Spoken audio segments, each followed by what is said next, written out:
When did you come to America? I was 10th grade. What was like the biggest surprise when you first came to America?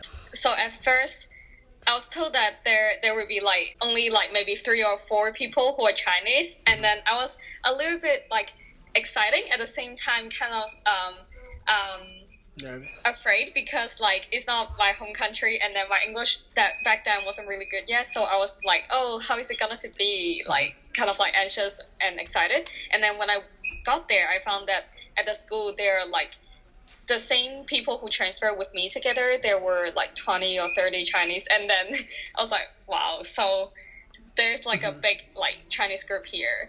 But I think the biggest thing that surprised me, I think my first impression is like the city and urban feeling, because I thought, because in China it's basically like more city and there are lots of people anywhere, so it's like crowded. And then in America, when I went there, it was a small town and it's pretty quiet. So I was surprised that it's not as many people as I thought. And then the town is smaller than I thought. Oh wow, okay.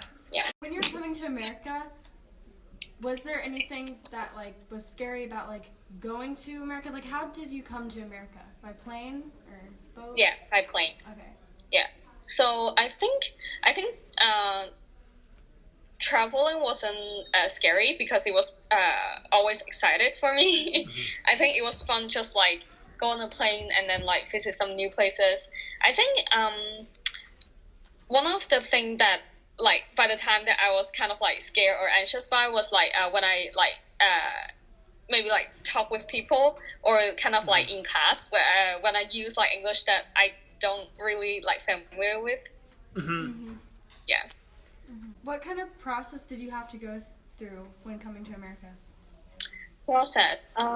So like I asked the agencies to help me to pick the schools, because there are so many schools in America. So I just like, I don't know which one do I want. And then it was like 10th grade by then. And then I don't know what I want to study when I went to college, like if it's like psychology or whatever else. So I just like, oh, whatever schools, I basically, wherever I can go, I don't care. And then the agency just basically picked a couple schools for me to choose. And then one was I think it was in Texas, and then it was like next to a farm. And then they said the school just opened, it's pretty small. And then the other one is Ross, where Jennifer taught there, and then it was like near New York. And then I saw the school was pretty nice, like they have pretty nice facility, and the buildings looks nice too. So, and then I look up the program, they do have pretty good education. So like, I mean like classes and also like the activities, I thought it was pretty good. So I just decided to go there. And then so I need to like do some kind of like government kind of like paper. So I need to have kind of like financial proof, and then fill a lot of like different documents that I need to get the like visa. It was much paperwork to do, but it's not like super hard or something. So yeah, it's not easy, but it's not like hard, because like I feel lucky that like I have parents to support me, so that it was something that I don't need to worry about. But for people, if their parent doesn't support them, it would be really difficult for them.